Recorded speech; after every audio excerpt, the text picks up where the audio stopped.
I started, I never wanted to be a filmmaker. I never wanted to be in narrative films. I was a San Francisco hippie doing poetry films. And my dream as a writer always was as a poet and as a short story writer. I got into, I was doing poetry films, won some awards for my poetry films, and one of those poetry films had at its core this a poetry about a poem about being older and being lonely, living in a house by oneself.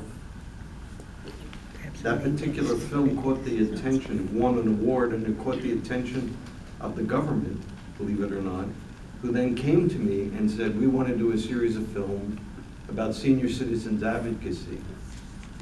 I was 31, I think, at the time, something like that. And I had never done a narrative film. I had never thought about doing a narrative film. But that launched my career. And from there, I went on to start doing, and not as a writer, but mostly as a director and just plain old filmmaker, I went on to doing commercials. And my wife and I took, I was teaching at the time at UC Santa Cruz. And please remember, this was the 60s and early 70s. My wife was a student at UC Santa Cruz, and I was a young teacher. I decided to stop teaching. I took my $346 worth of pension, moved to San Francisco, and opened up a film company, knowing nothing about owning a company, knowing nothing about making movies, and knowing less about running a business.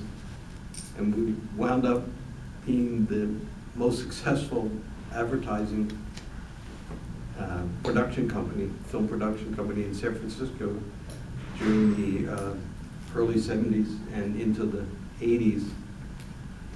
Through that, we also started making television. Again, never thinking about doing narrative films, believing it was beyond me, just something I had no concept about. But I did a lot, most of my writing still was with poetry and it's obverse the copywriting for advertising.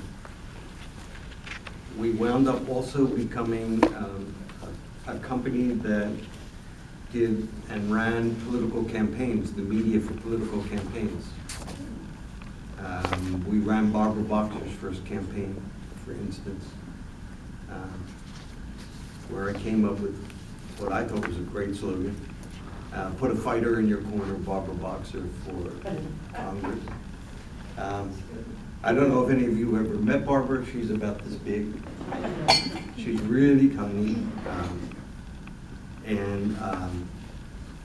It was our job my job to make her look bigger and more powerful. So I did this whole commercial about with two boxers in a ring. And every time I would show Barbara, I would put her on boxes so that she would stand equal to everyone else. She won, and our career in that business was launched.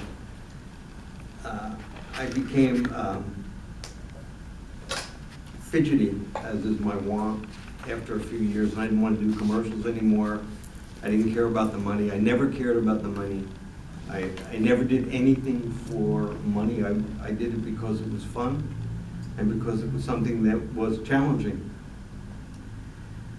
I wrote my first screenplay when I moved to San Francisco, moved from San Francisco to LA in 1983. Needless to say, it went nowhere. No one bought it. No one cared about it. It was a takeoff. I I had begun doing directing television for ESPN. And back in those days, a bit of a difference directing television, especially for ESPN. ESPN did not buy programs. ESPN bartered out programs in those days, which meant that if you wanted to do a program for ESPN, you had to find yourself a sponsor who was willing to put up the money, and they would be considered banner sponsors. They would put up the money for the production. ESPN would put up the time. And this was true for a lot of independent productions in those days. They would barter back to you anywhere up to 4 minutes worth of commercials. And then you went out and sold the commercials and then sold the banner to make the productions. But I wound up traveling all around Europe doing Formula One racing, and around the United States doing motorcycle racing for ESPN, which was great. I loved it. My secret passion was always to be an automobile racer, which I did a little bit, but not very aggressively. I sold my first screenplay in 1985. It was a terrible screenplay, written as an exploitive piece. Again, the 80s were a very different time because you had things like ancillaries, which don't exist anymore. People could make movies by selling or holding on to foreign rights, VHS. At that time, even junky movies were selling at HBO and Showtime, and you would get anywhere from $25,000 to $100,000 for a 7-year run on HBO or Showtime. You would be making your movies for anywhere between $350,000 and $500,000, and the government was giving away big tax advantages, so it was easy to raise money, it was easy to find producers. So we did. The first film that I had made was one called Night Screams. And one can imagine what that was. It was a slasher film for which I had no heart, but I did it because everybody says you got to do your first feature. I've sold 6 scripts in total. I have directed 2 of those 6. Of them, I would have to say that I enjoyed working on one. I didn't like any of the others. The best scripts I ever wrote were never produced. That's my opinion. And I mostly spent my time in this industry. I'm fortunate. I'm one of the lucky ones. I have made a living in this business since 1977. Mostly as a director. I've directed a lot of kids stuff, which is really what I enjoy doing the most. A lot of family pictures. I'm an animal advocate and a vegan and a Buddhist of sorts. What else do you need to know about me? I like you already. I'm sorry? I like you already. Oh, thank you. I consider myself,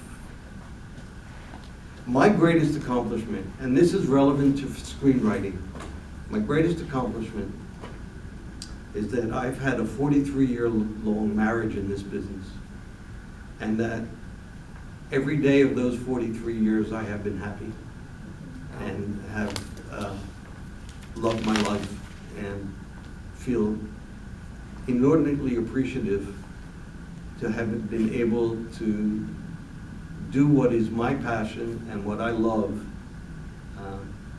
without ever having to work. I don't consider what I do work.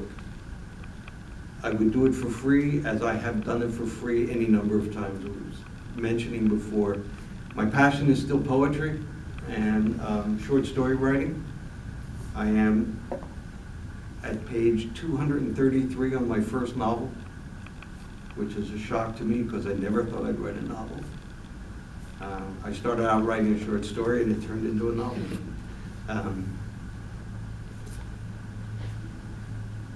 I have published something in the neighborhood of one book of poetry, probably 25 to 30 poems, a half a dozen short stories, and I have made a sum total of $246 on my poetry and short stories. Again, relevant to my screenplay writing, the most I ever received for a screenplay was Writers Guild minimum, which was at the time $87,500 for a movie that I did, which was a takeoff on one of my favorite movies of all time, the Seven Samurai. I turned it into a cowboy movie, which was also something. My two favorite movies were cowboy movies and pirate movies when I was growing up. And instead of 7 men, it was 7 women. The movie was mildly successful. It's called Sweet Justice because the lead character her name was Justice.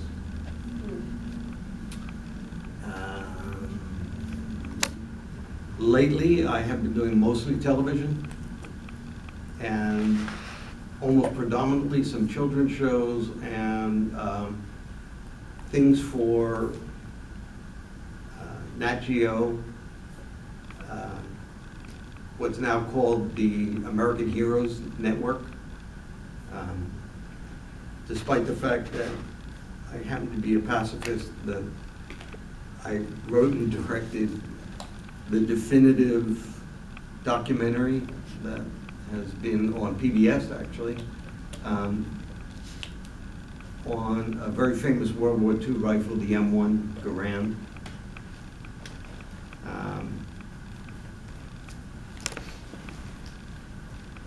And right now, I just finished a series of 6 children's programs, which, though did not make it on the air, has turned into was purchased by a company and turned it into a 6 CD series called Animal Stories.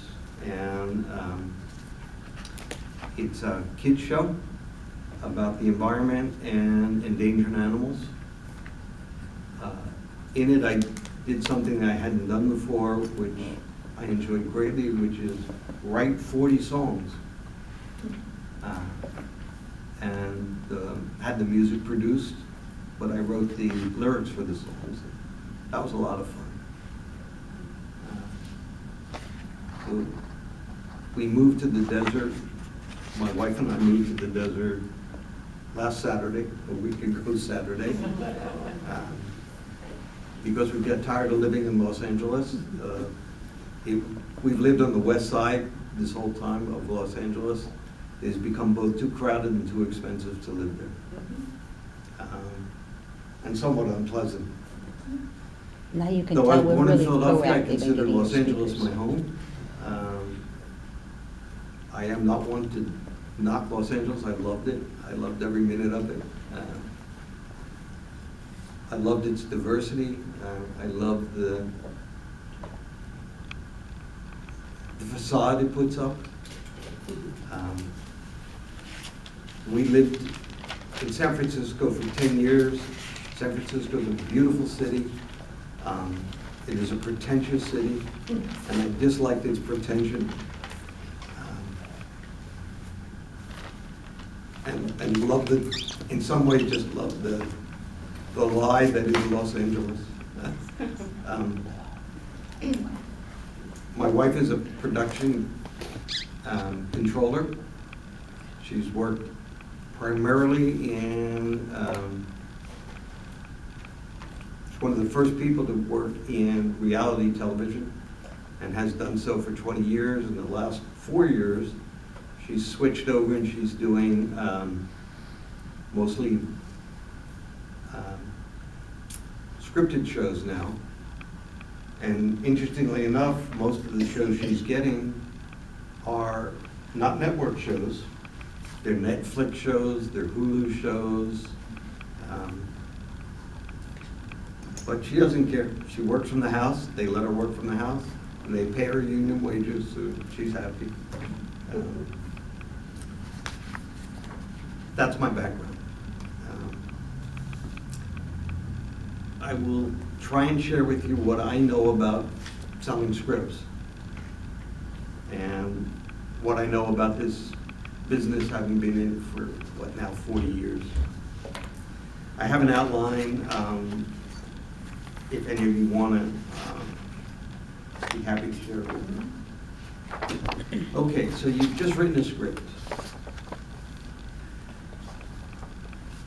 I taught screenwriting at USC for a year. There were some things that appalled me about it. What was most appalling to me was young screenwriters. I had a group of 14 screenwriters.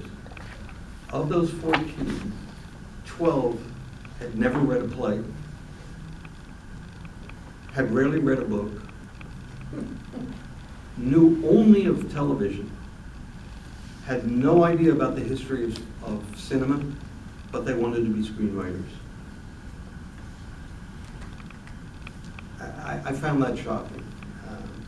They didn't understand how they could even, or why they wanted to be screenwriters.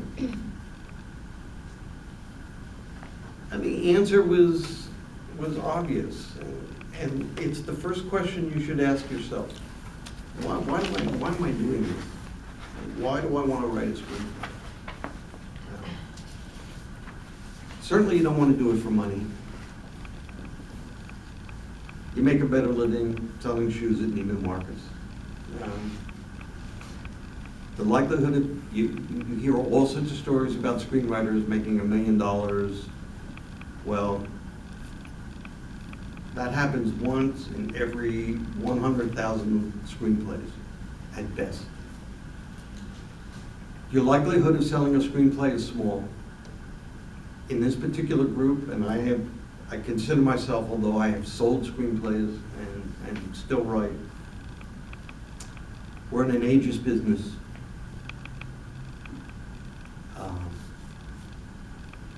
Disregarding what you might think, or what is right, the people who are running the business now are 35 years old. And I know this for a fact because I confronted it on a daily basis.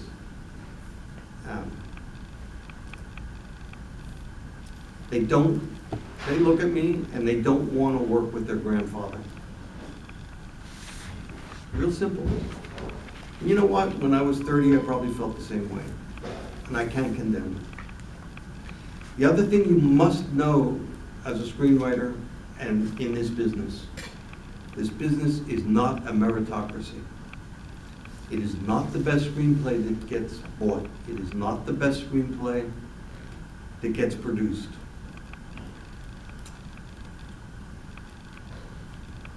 One of the secrets, and I have this in there for later, and we can elaborate on it. I had a screenplay that I wrote in the voice of a 16-year-old Latina. And it was a really good, it is a really good screenplay. It's a family film, relevant in many respects, and well-liked by several people.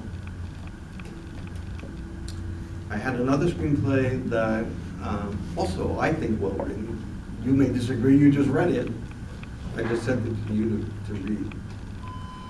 It's a rough screenplay because it's a ghost story, but it confronts some issues that are not popular issues. It's written in the 1950s, type, it's a contemporary, but it's about snake handlers in the Appalachia. And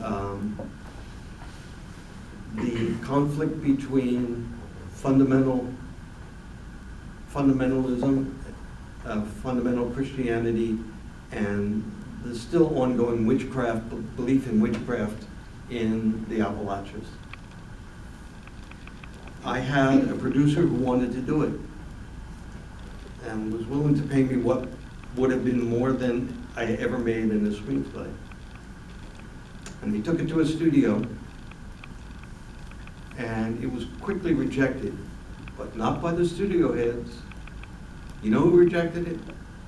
And who reads your scripts and you don't even know it? Is the marketing department. And they got back a little bit that said, we can't market this film.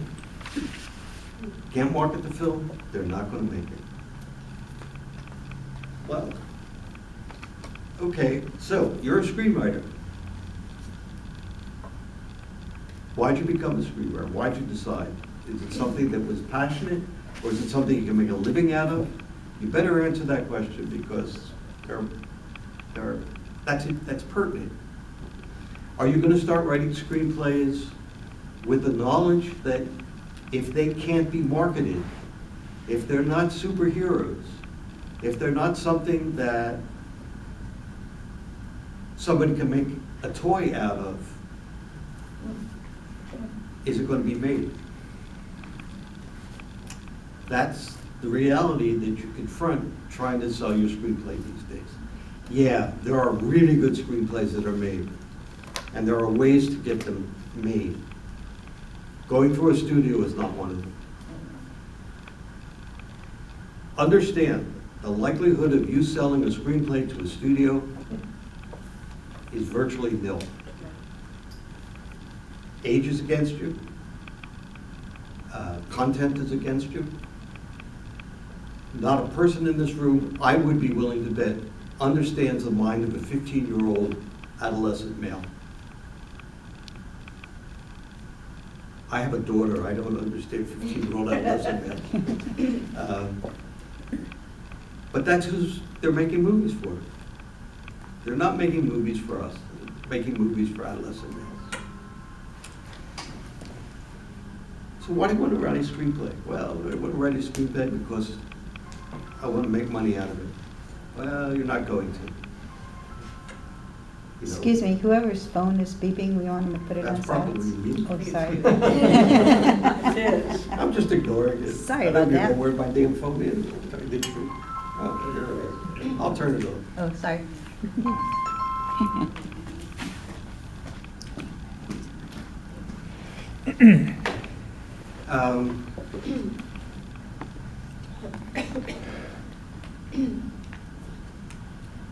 But let's say you really, for me, there's only one reason to write anything.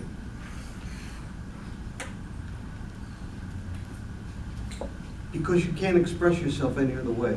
Because that's the passion that you have. I would write and have written and will continue to write whether I make any money or not. And because that's what I do. If I don't write every day, I'm unhappy. If I don't write every day, I feel frustrated. Even if I throw away what I write, and frequently that happens. I try to write at least some lines of a poem. I try to write 3 or 4 pages of my novel. I just finished a screenplay. I'm fascinated with physics, and most especially string theory. So a partner and I just wrote a screenplay that has to do with, we'll call it time travel, but it's really dimensional travel. I don't know how many of you know about string theory, but the contemporary thinking is that we have multiple universes, and that things like ghosts and Deja Vu and are not, and time travel, are not actually traveling back and forth in time, but moving between dimensions as certain strings intersect. So I wrote a script about that, and my partner is a director who wants to make it. So he's busy trying to cast it. Okay, so you've written a screenplay.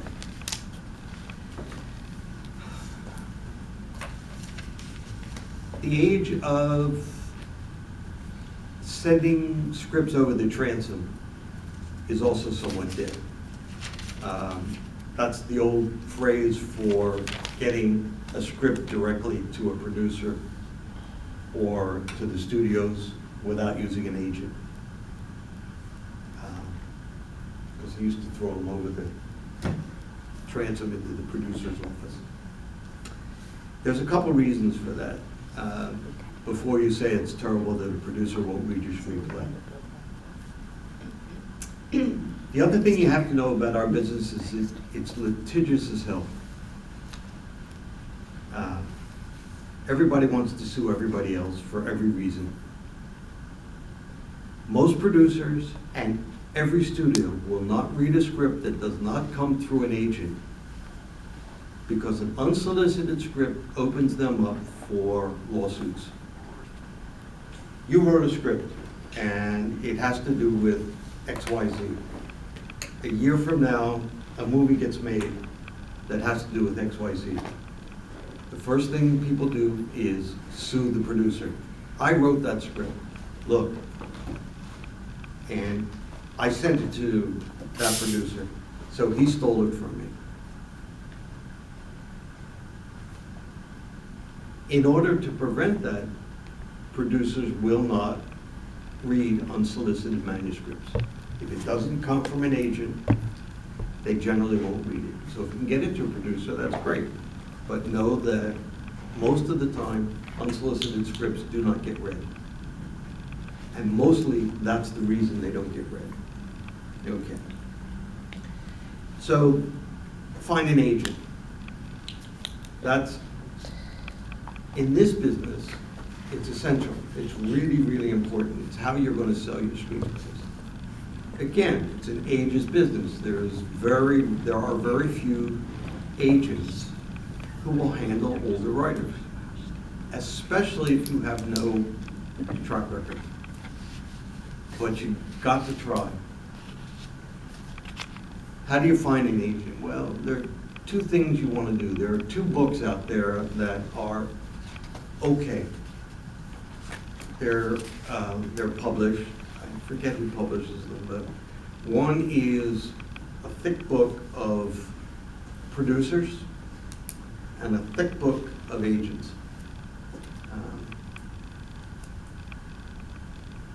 People who write short stories and poetry and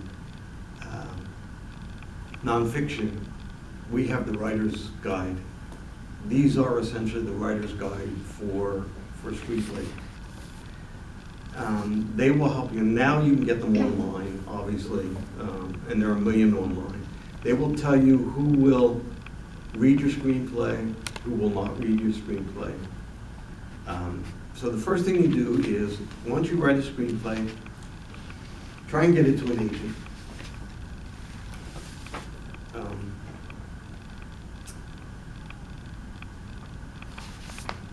Best way to get to an agent is to be recommended by somebody who the agent either knows or handles. So networking in this business is the key to making yourself a success.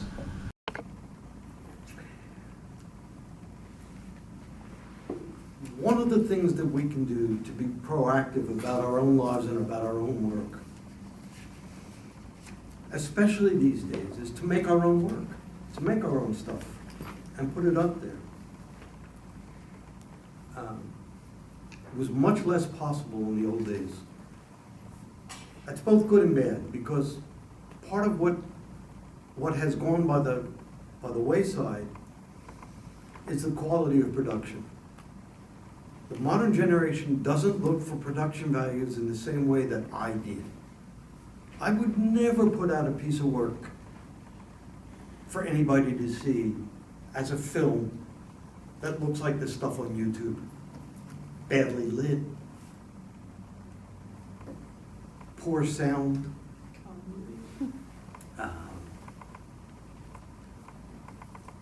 lousy composition. Doesn't matter. Doesn't matter to people who watch this stuff anymore.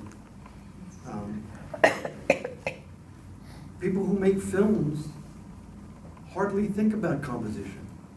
I mean, the big guys do, but they don't. I mean, look at the YouTube stuff. It's crap. But it has interesting content, and content is king. And because they're only gonna watch it for 3 minutes or 5 minutes or 7 minutes. So, why can't we make our own stuff? Why can't we make 5 or 7 minute films? And I think it's, for most of us in this room, that's the way we should go. Less possible here in the desert than when I was in Los Angeles. I could draw on 30 years of friendships and people who owed me favors. I could call up a DP and say, Eric, I want to do a film. I need a day of your time. I've given you a lot of work. Don't give me any shit. Come here for free. And he'd do it. And he'd bring his crew. And he'd bring his lights. And I could call up a gaffer because I've hired a gaffer 8,000 times. And he owes me. I don't know that same group out here, and I don't know if those people exist out here. But one of the things we should do is find them. We have them in, And we have them in create our our organization. Create our own cooperative.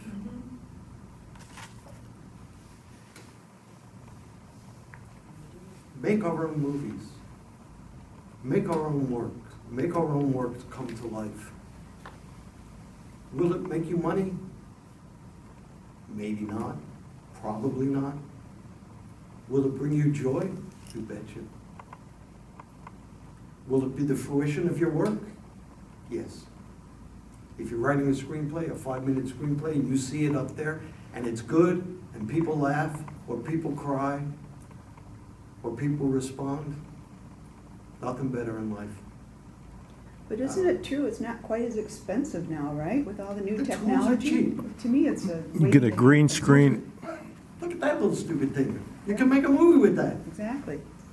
There's Well- no film schools here in the desert, are there? Yeah. Film students? Yeah, there's a I don't new, know. there's a new, I there's haven't- two new I'm- programs. We haven't put in one, maybe. I'm so new out here, I don't know. There's a lot of stuff out here. There's a lot of stuff in the desert, and actually, College of the Desert is in the process of just opening a new program because they're going to be working with Palm Springs Unified School District, and she called the other day or sent me an email, and so we're gonna be going and having a meeting with them on what's happening there. They've never had that UCR there, right? They've no, never had. College of the Desert's never had it. This is all brand new. UCR has a program, and so I've been talking to them. We're Yeah, still UC Riverside trying to has a break ground, program, yeah. absolutely. They're out Because it here. seems like a film student might want to help work with us. Well, and Absolutely. the That's thing where- is that Coachella Valley I Unified have- School District has a tremendous program, and that's where he got all the students with equipment to shoot everything for UI Skies Cooking, because the school districts, but nobody thought Coachella Valley Unified had a system as big as they do, because we were aware that Cathedral City and Palm Springs had it, but it's amazing that right now Indio High School is 2 years into a program. Indio Middle School has a feeder program that's feeding into that. And so there's a lot that's out here. Paul and a lot of our members already have things. We have like 3 members that have studios, you know, so. If I have any value to this group at all, and I hope I do, one of my best values would be I'm highly skilled at production. And would be more than happy to help out anybody that needs to learn or needs assistance on doing production. Well, that's one of the things that we had talked about when we met, was like, you know, with the Script Fest, and I'll let Catherine give us some more information on that, was the possibility that once we get all these actors into this, and we're going to be moving in January into the filming of these, maybe filming these Script Fests, maybe it's something that if 10 pages of your script is getting filmed, it could become a teaser. And then, you know, we could use that to help advertise or promote your films, you know, and things like that. So that's one aspect of Script Fest, you know, reading 10 to 12 pages of your script, you know, and putting it out there.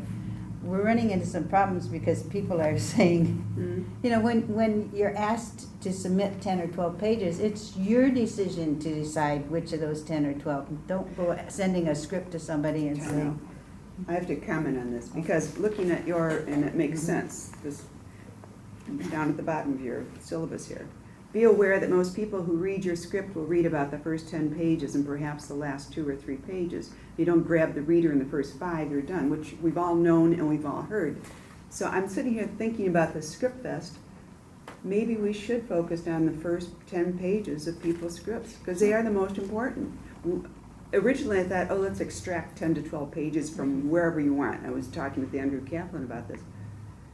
Well, if you have a writing contest, they always ask for the first Yeah, page really. 1 through 10 You or know about something. novel They never writing. say just anywhere in your novel. No, Yeah, you can't so do that because. I would like to take a vote, because it's strongly my opinion that we should focus on the first 10 pages of people's scripts. And having said that, there are a lot of mistakes to be made in those first 10 pages. We did this, I don't know if you saw this, we did this a couple weeks ago over at La Quinta. I'll give it to you. And we did 4 scripts, and the fellow's a good writer, but I would say maybe the first page and a half. 6 pages, more than that, went on and on and on, was all the setup and all the, and the actors stood up there just flipping pages, waiting to say something, and it was, That script will never get read by a producer or an actor. I was in the back looking around, and he's a good writer, this guy's smart, but I was looking around, people going, oh, and they're looking at their phones, because it went on and on and on, so what about first 10 good pages of everybody's script in this room, and that's how we should do a Script Fest. A Taste of Reality, Mel Brooks' most successful movie is Spaceballs. Oh, that's scary. That's paid his bills for a long time. Maybe that's for that Well, 15-year-old male. It's still being shown on television. I was told it was first 10 pages because the producers knew that the audience had 10 minutes to watch a movie and decide whether they were going to stay or leave. And they said producers know that. So if you can't keep the audience past 10 minutes, he's out of money and they're out of the theater. And it's all about the readers. We're talking about. It's the people that mostly the read. readers and most of the readers. producers.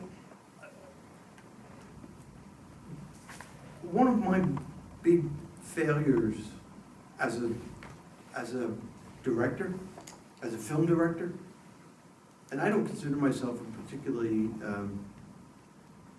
successful film director. I never made the transition between being a theater director and a film director properly, although I love film. And part of it is, when you go into a theater and you sit down in a live performance, you don't expect to be wowed in those first 10 minutes. You have an expectation of the drama being built. You have an expectation of peaks and valleys. You have an expectation of emotion being given to you, not immediate excitement. I never got past that. That's really what I love. I love building. That's not true in film. The audience has a clicker in their hand. Who's had the Armed clicker in and their hand? dangerous. But I'm thinking also, people in here, I know I am, I think Mike is, are thinking about writing episodes, like separate stories in a long story.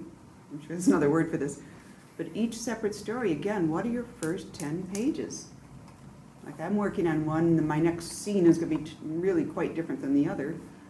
But we should use the first 10 pages. like- Again, when I write fiction, Yeah, absolutely, short stories. in your next one. even my novel, your first line has to be the most incredible line you write in the whole story, because if you don't grab them in that line, people's mind begin to wander. 20 years ago, when you'd watch a Netflix or something, the first scene you would see is this big old grand lion jumping out of an MGM logo, and all of the people that were involved in the film, the stars.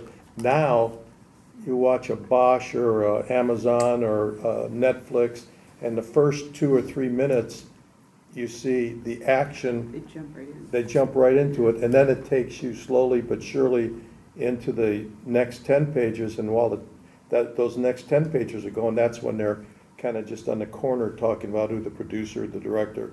If you notice, it's really changed, because they want to get your attention right off the get-go.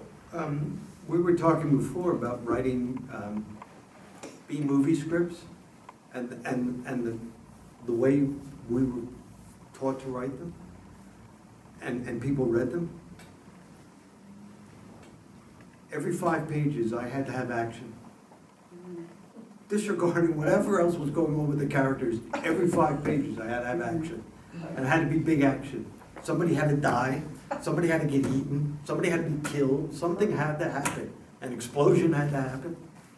And that was fun writing B-movies that way. Now that's the way they make movies. They're all Take a look based- at your big blockbusters. Every 5 minutes, something happens. For me, how do you write, what is that? Well, I was like what you were saying before, movies getting short, when they went from 120 pages to 100 pages, I don't know if the movie got shorter, is they took 20 pages and called it special effects. That's right. Yeah. You know, because the movies are about the same length, but we really don't need to hear you talk, because there's an alien. Exactly. And we gotta Special lead to effects. that. And you're right, because there's still you're still talking It's a about a 2-hour 2-hour movie, Yeah, except nobody talks. no, It's all special effects. you can't hear them over the gunfire anyway. Yeah. And the man to thank for that? Star Wars. He couldn't write dialogue if his life depended upon Right, it. very, very, right. Our transition. But great movies to watch. My daughter's only seen, when that first came, only saw it 36 times. I was never a Trekkie. I was going to ask a Star Wars, question not Star for Trek. some of the novelist writers here. I'm I was a reading Trekkie. a book called Drone Warrior that I picked up off of television. I like this, way this guy was talking about drones in the war now, in the last 5 or 6 years. And I'm reading the book, and eventually it's going to be a movie, I would imagine. But every 2 or 3 chapters, it looks to me like it's fill, because they're going back to the childhood and how the kid learned how to write, to use a drone, and how he interchanged with his grandpa. And to me, I'm skipping those chapters. And that's, and Flashback. 2 of the rules that we used to go by, never, ever write voiceovers in a screenplay, and don't do flashbacks. And I love both. I don't mean that I'm afraid to write them, but I Well, you love should be movies. afraid to write them, But nobody wants to I read love them. movies that have voiceover and flashbacks. And yet, there were 2 rules, they were hard and fast rules, Yeah. you never, ever, ever wrote flashbacks. But think of all the great movies, like Rebecca, voiceover. Well, think Well, of how but this that is was us. what's stupid about rules, because they're stupid, rules are stupid. But it gets them into the mind of the character. Well, it goes back to this belief, to get back to my academics, film is always present tense. Yeah. A flashback is, by its very nature, not. So it's theoretically impossible to write in past tense for a film. Because whether or not you wish it to be in past tense, it isn't. It's there before you, it's present tense. So the concept was, don't write in past tense, because that's not how it's presented. By its nature, flashbacks are past tense, so you don't write them. They don't exist.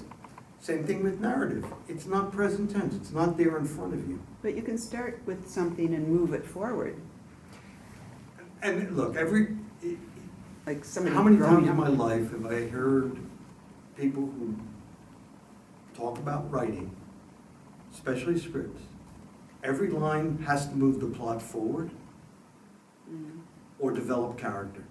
If it doesn't do one of those two things, throw it out. Mhm.